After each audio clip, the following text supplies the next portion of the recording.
اصالہ ثواب کے معاملے میں میرا بالکل کیٹاگوریکل ایک اوپینین ہے. لاکھوں لوگوں نے یوٹیوب پہ میری ویڈیو دیکھی ہے, مسئلہ نمبر 74. آپ اصالہ ثواب لکھیں یوٹیوب پہ, ٹاپ آف لسٹ میری وہ ویڈیو کھل جائے گی, اس میں میں نے ساری چیزیں بتائی ہیں.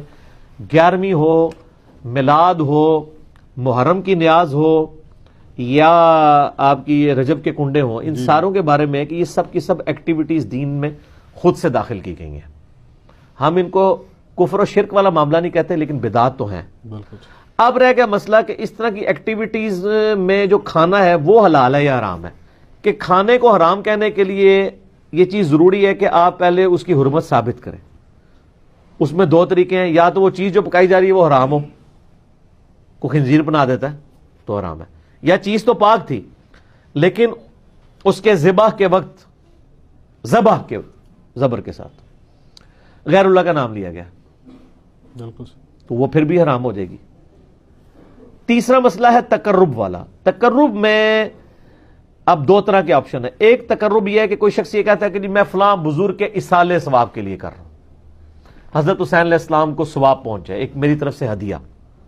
تو اس کے معاملے میں بھی ایسا کوئی سختی والا معاملہ نہیں ہے. لیکن اگر کوئی تقرب یہ کر رہا ہے کہ یہ اصالہ ثواب ان کو پہنچے اور وہ میرے مشکل کشا ہے اور اس کے بدلے میں یہ میری مصیبت حل کر دیں گے, تو وہ تو نیاز کے بغیر ہی عقیدہ شرکی ہے. نیاز سے سائڈ پہ رہ گئی, عقیدہ ہی غلط ہے. بالکل ٹھیک ہے نا. تو ہمارا تو موقف یہ ہے کہ ہمارے پاس کوئی اس طرح کی کھانے پینے کی چیز لے آتا ہے, ہم اس سے پہلے پوچھتے ہیں کس کے نام کی ہے. اگر وہ کہتا ہے اللہ کے نام کی ہے تو بسم اللہ پڑھ کے کھا لیں.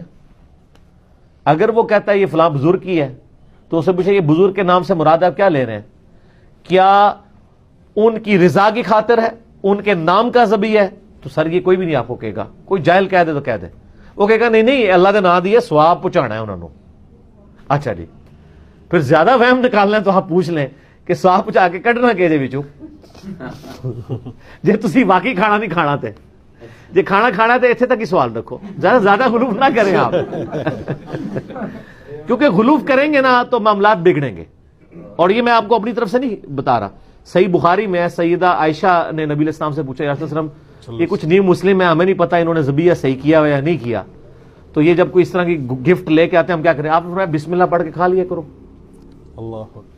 اللہ آپ نے کہا کہ بلاؤ, آپ یہ بھی کہہ سکتے تھے حلف دلواؤ, یہ وہ وہم نکالا کہ مسلمان کا ذبیحہ ہے نا تو حسن ظن رکھو, زیادہ نٹی گریٹی میں نہ پڑھو. سبحان اللہ. ٹھیک ہے نا, مسلمان کا ذبیحہ ہے نا اس کے اوپر آپ کو وہم نہیں کرنا چاہیے اگر وہ مسلمان ہے. اب وہ اگلا مسئلہ شروع ہو جائے گا کہ وہ بریلوی ہے, دیوبندی ہے, اہل حدیث ہے, شیعہ ہے. یہ نئی کہانی کرنے کی ضرورت نہیں ہے. اہل کتاب کا ذبیحہ بھی حلال ہے. تو اگر آپ ایک دوسرے کو مسلمان ماننے کے لیے تیار نہیں, چلو اہل کتاب ہی مان لو. یہود و نصارہ کی عورتوں سے تو آپ کا نکاح جائز ہے سورۃ المائدہ کے پہلے رکوع کے تحت, اور اسی رکوع میں آتا ہے کہ اہل کتاب کا ذبیحہ بھی حلال ہے, کوشر فوڈ. جی ہاں, اگر وہ اللہ کے نام کے اوپر کیا ہو.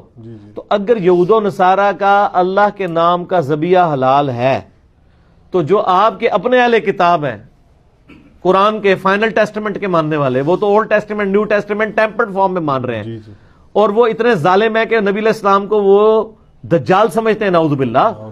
ظاہر ہے پیغمبر نہیں مان رہے, تو جب آپ کسی کو پیغمبر نہیں مان رہے, جس طرح ہم غلام احمد قادیانی کو پیغمبر نہیں مانتے, تو کیا سمجھتے ہیں؟ دجال کے اس نے دجل کیا ہے, جھوٹ بولا ہے.